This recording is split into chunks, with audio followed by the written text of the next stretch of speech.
we have these all the time now, especially because we're getting up there. I'm even much older than you. Marks the time, dude. We're honoring John Wall, talking about the organization. There's a John Wall honoring ceremony tomorrow. I was on the radio when they won the draft lottery for the rights to draft John Wall. One of my early shows doing overtime with Bill Rowland, we were reacting live as they finally pulled the Wizards' number up first. It was one of the, I think, 2 or 3 times in history they have not been just boned in the lottery, and they won it that year, jumped up a couple spots for the right to select John Wall. And it was fun and exciting and awesome, and it was one of the few good, honest to goodness Wizards moments. They were very rare and few and far between for a franchise that has never gotten right in my lifetime, and it was really, really fun. And now, tomorrow night, they're going to honor that player because he's been gone for so long. I remember where I was when they won the lottery for John Wall, and I was in Baltimore at Oriole Park at Camden Yards in the press box, watching on my laptop while watching baseball, and I went crazy. It felt like something that was not allowed to happen. I grew up, I've said this on the show a bunch, like there was a long period of time in my childhood where my Wizards fandom exceeded almost anything else. Right there with the Redskins, and come home every day and just shoot baskets, and couldn't wait till 7 o'clock to go chart how many rebounds people got, and I would draw little columns on loose leaf paper and keep stats on my own as if box scores didn't exist on the internet or something. Uh-huh. But I remember when they won the lottery for John Wall, everything was going to be different. Everything was going to change. It's so funny to think about. How many players in the top 10 of that draft do you remember? Oh, God. I don't even remember. What year was that? So that's 2010. I mean. Who went second? Remember there was team? quote-unquote debate.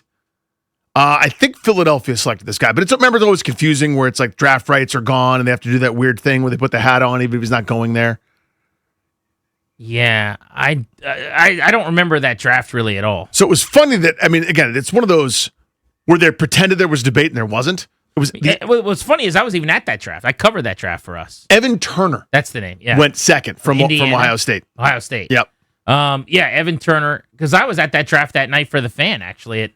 Was it Madison Square Garden? You did your move. Javits Center. Can we tell that story? You did your move where you just kind of went, move? Well, you went, right, security said don't go past this line. You went past that line, handed John Wall the phone. That's right. And so we could talk to him on the radio. So it would have been, 2010, something like that? So I was on the Skins beat at the time, but I got sent just because it wasn't like we had a bunch of people that weren't doing anything. Right. So it was the off season, obviously.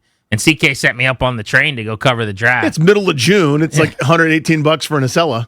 So just get up there. Wizards are picking one, and it's known that they're taking Wall. The second they won the lottery, they were taking John Wall. He was going to do the Doug Cap One Arena. So I get there super early, and I set up. And it's one of these events when you cover a draft where there are hundreds of people. Everyone just kind of takes out their laptop and workstations and desks and whatever. So I get set up. I took the Comrex up there. This was back early Comrex days of is it going to work? Is it not going to work? It's got to be plugged into internet. You need something called internet. Yeah, exactly. So I'm just kind of walking around, and this is probably, if the draft was on that night, let's say it's 7 or 7:30, this is probably 5:15. Yeah. And was it MSG, I'm guessing, or it was either that or Javits Center, one of them, Radio City Music Hall. Something like that, yeah. Wherever it was. And I'm walking around the facility, and I kind of walk up to this area where it's no credentials beyond this point.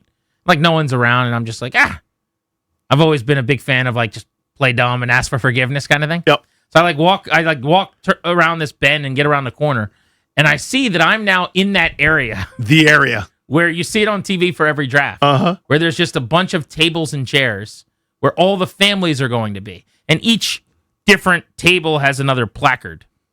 So it'll say Evan Turner, and family, or John Wall or whatever. And there's nobody in this area except John Wall, and I think his mother, and maybe one or his agent or something. There's 2 or 3 people sitting at a table. There's no one else around. It's just John Wall. And I'm holy shnikes, this is the belle of the ball. This is the whole point. This is the guy that we're here for on this night.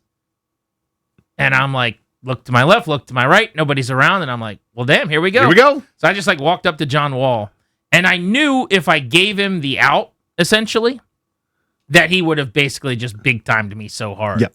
So I was hey, John, Grant Paulson in D.C. with 106.7 The Fan, Wizards flagship station. You still got a minute or two for us?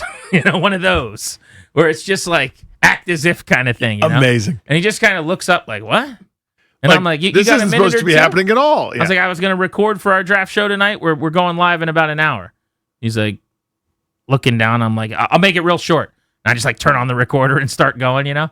And so I got like 2.5 minutes with John Wall. Amazing. As I'm talking to him, like some security guy is like walking up, like, what in the heck are you doing? So I like cut it off. He's like, what are you doing? You got to be out of here. And he's like trying to talk to me, and I'm thinking he's gonna like grab my recorder and break it, you know, or whatever. And I'm just like, oh, my bad, I was in the wrong place. And I just like hightailed it out of there. So I call CK. I was in the wrong place. I call CK coming out of this little room. And I'm like, you're not going to believe this. He's like, what? I was like, I just got John Wall. He's like, what do you mean? You got a picture of John Wall? I'm like, no, I just got a one-on-one with John Wall about going first overall tonight. He's like, you're bleeping kidding. Like, he was sized. But it was just like all like this, like, shouldn't have been there. It's the perfect Paulson storm. Right. This is the thing that you do so well. It was just like, if you just, enough things go to the point where you're like, oh, had no idea, sorry. Like, just keep. This is restricted? Oh, like, yeah, I got remember it. the sign that said you weren't allowed to be here? So like, I was just chilling at the table. Me, John Wall, and a couple family members.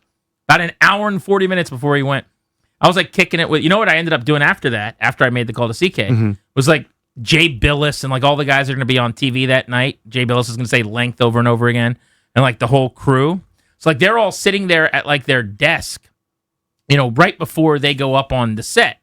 So there's like a table right next to the actual set where they're all sitting around like going over their plan, but not like in a formal meeting. I'm not like intruding that. But I'm way too comfortable, but that's kind of the bit. Yeah. So I just kind of like walk up and I'm like talking to them. I'm like, hey, what's your thoughts on this or that? And I just start befriending them. So then I get like 6 minutes with Jay Billis and just go down the line with like Fran Fraschilla and all these guys. It was awesome. That was one of my more fun nights covering the NBA draft. That was such a good bet. Yeah, but didn't you then just go later and just hand the phone to John Wall and get him on too? That was actually, we were allowed to do that. Yeah. So the Wizards, after the pick, got him on. I like the distinction. No, we were allowed to do that. Yes. Well, but after he was now a Wizard, Wizards PR had promised us, like, hey, whoever our pick is, obviously it's John Wall, you guys are doing a live draft show. I think you were at the arena. Not that year. Or were you here? Yeah. No, well, it was at the old station in Fairfax. Gotcha. The one at the arena was the Jan Vesely year where I made a bunch of enemies. Yeah. Well, they got mad at me. So they said, we'll get them on the phone. So whoever was on it, you and somebody else. So yeah, I just went up and used the cell phone and we threw him on and you guys had him for a minute or two. So we actually had John Wall on before and after the draft. Which was so fun. Yeah, it was Scott Jackson, me, and Bill Rowland. My favorite John Wall memory is everybody's favorite. I don't think there's... Like, if you say that you have another favorite John Wall memory, you're just trying to get cute, I think.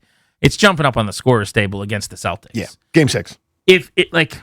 My Wizards fandom, which is the lowest that it's ever been probably at this juncture. Having said that, I love what they're doing. I'm in on the kids. Huge Trey Johnson guy. Alex Sarr's better than I thought he was going to be. Like, I'm excited about where they're going.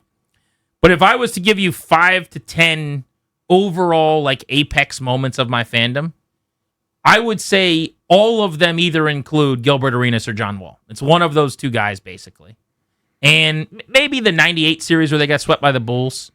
That was a team like Juwan Howard led Washington. I like that group a little bit. God, I love them. That series where they're on the verge of the Eastern Conference Final, they go to Game 7 against the Celtics. They got Olynyk. They get Kelly Olynyk and knocked out of the playoffs. But Wall in Game 6 jumps up on the scorer's table at home. What a moment.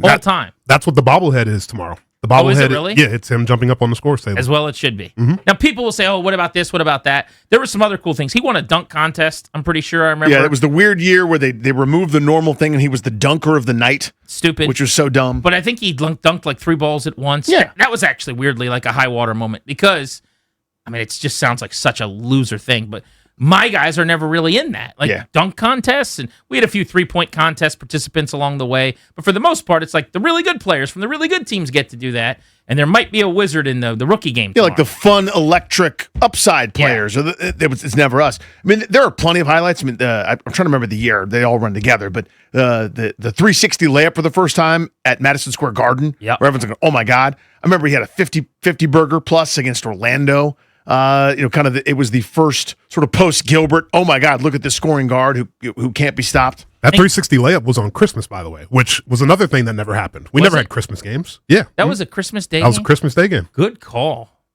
Wow. He's good on TV, by the way, John Wall. Have you seen him? Yeah. He's really sharp on TV. I don't mean this as a Joan.